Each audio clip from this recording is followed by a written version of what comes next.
Uma vida com propósito, de Rick Warren. 21º dia. Protegendo sua igreja. Vocês estão unidos na paz por meio do Espírito. Portanto, esforcem-se para continuar unidos deste modo. Efésios capítulo 4, versículo 3. Acima de tudo, deixem que o amor dirija a vida de vocês, porque assim toda a igreja permanecerá unida em perfeita harmonia. Colossenses capítulo 3, versículo 14. É sua função proteger a unidade de sua igreja. A unidade da igreja é tão importante que o Novo Testamento dá mais importância a isso que ao céu e ao inferno. Deus deseja profundamente que experimentemos unidade e harmonia uns com os outros. A unidade é a alma da comunhão. Destrua-a e assim removerá o coração do corpo de Cristo.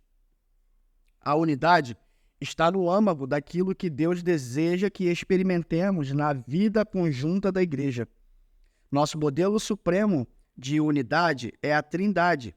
O Pai, o Filho e o Espírito Santo são totalmente unidos em um. O próprio Deus é o maior de todos os exemplos de amor sacrificial, de humildade para com os outros e de perfeita harmonia. Assim como qualquer pai, nosso Pai Celestial tem prazer em ver os filhos em harmonia uns com os outros.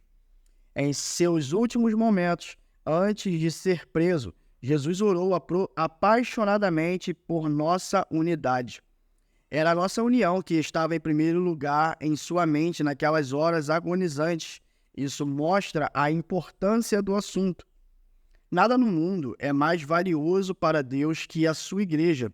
Ele pagou o mais alto preço por ela e a quer protegida, especialmente dos danos devastadores causados por divisões, conflitos e discordâncias. Se você faz parte da família de Deus, é sua responsabilidade proteger a unidade da comunidade da qual participa. Você foi encarregado por Jesus de fazer o possível para preservar a unidade, proteger a comunhão e promover a harmonia em sua igreja e entre todos os cristãos. A Bíblia diz: façam todo o esforço para conservar a unidade do Espírito pelo vínculo da paz. Como fazer isso? A Bíblia nos dá algumas orientações. Concentre-se no que temos em comum, não em nossas diferenças. Paulo recomenda: concentremo-nos nas coisas que contribuem para a harmonia e no crescimento de nossa comunhão conjunta. Como fiéis, compartilhamos um Senhor, um corpo, um propósito, um Pai, um Espírito, uma esperança, uma fé, um batismo e um amor. Partilhamos a mesma salvação, a mesma vida e o mesmo futuro. Fatores muito mais importantes que a diferença que poderíamos enumerar. É neles que devemos nos concentrar, não em nossas diferenças pessoais. Lembre-se de que foi Deus quem escolheu nos dar diferentes personalidades, formações, raças e preferências. Logo, devemos apreciar essas diferenças, não simplesmente tolerá-las. Deus deseja unidade, não uniformidade. Contudo, para o bem da unidade, não devemos permitir que nossas diferenças em circunstância alguma nos separem. Precisamos nos manter concentrados no que mais importa: aprender a amar uns aos outros, como Cristo nos amou e cumpriu os 5 propósitos de Deus para cada um de nós e para a sua igreja. O conflito é normalmente sinal de que o foco foi desviado para questões menos importantes, que a Bíblia chama de assuntos controvertidos. Quando nos concentramos em personalidades, preferências, interpretações, estilo ou métodos, a divisão sempre acontece, mas se nos concentramos em amar uns aos outros e em cumprir os propósitos de Deus, alcançaremos a harmonia. Paulo implora por isso. Irmãos, em nome de nosso Senhor Jesus Cristo, suplico a todos vocês que concordem uns com os outros no que falam, para que não haja divisão entre vocês. Antes, que todos estejam unidos num só pensamento e num só parecer. Seja realista em suas expectativas. Agora que você descobriu como Deus quer que seja a verdadeira comunhão, é fácil ficar desanimado pela disparidade entre o ideal e a realidade presenciada em sua igreja. Você deve amar apaixonadamente a igreja, apesar das imperfeições que ela tem. Ansiar pelo ideal enquanto critica o real é evidência de imaturidade. Em contrapartida, conformar-se com o real sem lutar pelo ideal é complacência. A maturidade está em conviver com essa tensão. Outros fiéis irão decepcioná-lo e desiludi-lo, mas isso não é desculpa para deixar de ter comunhão com eles, pois são sua família, mesmo quando não agem como tal, e você não pode simplesmente abandoná-los. Em vez disso, Deus nos orienta. Sejam pacientes uns com os outros, fazendo concessões às faltas uns dos outros, por causa do amor que há em vocês. As pessoas ficam desiludidas com a igreja local por muitas razões compreensíveis. A lista pode ser bastante longa: conflitos, mágoas, hipocrisia, negligência, mesquinharia, legalismo e outros pecados. Em vez de ficarmos abalados e surpresos, devemos recordar que a igreja é constituída de pecadores de verdade, entre os quais nos incluímos. Por sermos pecadores, magoamos uns aos outros, às vezes intencionalmente e às vezes sem querer. Mas, em vez de deixar a igreja, precisamos ficar ali e tentar de alguma forma solucionar o que for possível.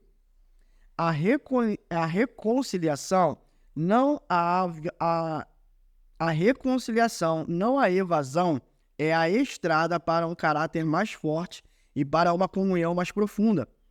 Divorciar-se da igreja ao primeiro sinal de decepção ou desilusão indica imaturidade. Deus tem coisas que quer ensinar a você e aos outros também. Além do mais, não há igreja perfeita para onde você possa escapar. Toda igreja tem fraquezas e problemas, e você logo ficará desapontado novamente. Groucho Marx ficou famoso por dizer que não gostaria de pertencer a um clube que o aceitasse como sócio. Se a igreja tiver de ser perfeita para satisfazer você, essa mesma perfeição irá impedi-lo de pertencer a ela, porque você não é perfeito.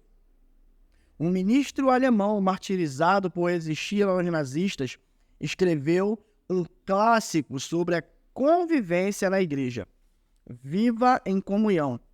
Neste livro, sugere que a desilusão com a igreja local é algo bom, porque destrói nossas falsas expectativas de perfeição. Quanto mais cedo desistirmos da ilusão de que a igreja deve ser perfeita para que a amemos, mais cedo deixaremos de fingir e admitir que somos todos imperfeitos e precisamos da graça divina. Esse é o início da verdadeira comunidade. Toda igreja deveria fixar uma placa: proibida a entrada de pessoas perfeitas. Este é um lugar somente para os que admitem que são pecadores e carecem da graça e desejam crescer. Aquele que ama seu sonho de uma comunidade mais que a comunidade cristã em si torna-se destruidor desta. Se não dermos graças diariamente pela comunidade da qual fazemos parte, mesmo quando não há nenhuma grande experiência, nenhuma riqueza a ser descoberta, mas apenas muita fraqueza, pouca fé e dificuldades, se ao contrário continuamos nos queixando de que tudo é desprezível e insignificante, estamos impedindo que Deus permita que a nossa comunidade cresça. Prefira incentivar a criticar. É sempre mais fácil ficar de lado e atirar pedra naqueles que estão servindo a Deus, que se envolver e contribuir. Deus nos adverte repetidamente que não critiquemos, nem comparemos ou julguemos uns aos outros. Criticar o trabalho que outro irmão está fazendo pela fé e com sincera convicção é interferir nos assuntos de Deus. Que direito você tem de criticar o servo de alguém? Somente Deus pode decidir se ele está fazendo o que é certo. Paulo acrescenta que não devemos julgar nem desprezar irmãos com convicções distintas das nossas. Por que você critica as ações do seu irmão? Por que tenta fazê-lo parecer pequeno? Todos seremos julgados um dia, não com base nos padrões uns dos outros, nem mesmo por nossos próprios padrões, mas pelo julgamento de Deus. Sempre que julgo um irmão, 4 coisas acontecem instantaneamente. Perco minha comunhão com Deus, exponho meu orgulho e minha insegurança, predisponho-me em situação de ser julgado por Deus e prejudico a comunhão da igreja. O espírito crítico é um vício dispendicioso. Na Bíblia, Satanás é chamado de o acusador de nossos irmãos. Culpar, criticar e queixar-se dos membros da família de Deus é trabalho do diabo. Se fazemos o mesmo, é porque fomos ludibriados e induzidos a fazer o trabalho de Satanás. Lembre-se de que outros cristãos, não importa quanto você discorde deles, não são o verdadeiro inimigo. O tempo que desperdiçamos comparando ou criticando outros irmãos deveria ser aplicado na edificação da unidade entre os irmãos. A Bíblia diz: assim estaremos empregando nosso esforço na boa convivência fraterna. Ajudem-se mutuamente com palavras de ânimo. Não ponham seu irmão lá embaixo, apontando os defeitos dele. Recusar-se a dar ouvidos a fofocas. Recusa-se a dar ouvidos à fofoca. Fofocar é transmitir informações quando você nem é parte do problema nem da solução. Você sabe que espalhar fofoca é errado, e se quiser proteger sua igreja, nem mesmo deve dar ouvidos a elas. Ouvir uma fofoca é como receptar mercadoria roubada. Isso o faz igualmente culpado pelo crime. Quando alguém começar a falar mal de alguém para você, tenha a coragem de dizer: por favor, pare. Não preciso saber disso. Você já falou diretamente com a pessoa? Pessoas que trazem fofoca a você também irão espalhar fofocas sobre você. Tais pessoas não são confiáveis. Se você dá ouvidos a fofocas, para Deus você é um criador de casos. Criadores de casos dão ouvidos a criadores de casos. São esses os que dividem igrejas, pensando apenas em si mesmos. São egoístas sem nenhuma evidência do Espírito. É triste constatar que, no rebanho de Deus, as maiores feridas sejam causadas por ovelhas e não por lobos. Paulo alerta sobre cristãos canibais que se devoram uns aos outros, destruindo a comunhão. A Bíblia diz que esse tipo de pessoa deve ser evitada. A difamação revela segredos. Portanto, fique longe de quem fala demais. A maneira mais rápida de pôr fim a um conflito, seja numa igreja, seja num grupo, é enfrentar carinhosamente os fofoqueiros e convidá-los a mudar de atitude. Salomão lembra que uma fogueira se apaga quando acaba a lenha. Da mesma maneira, as brigas acabam quando o encrenqueiro e implicante é separado do grupo. Pratique os métodos de Deus para a solução de conflitos.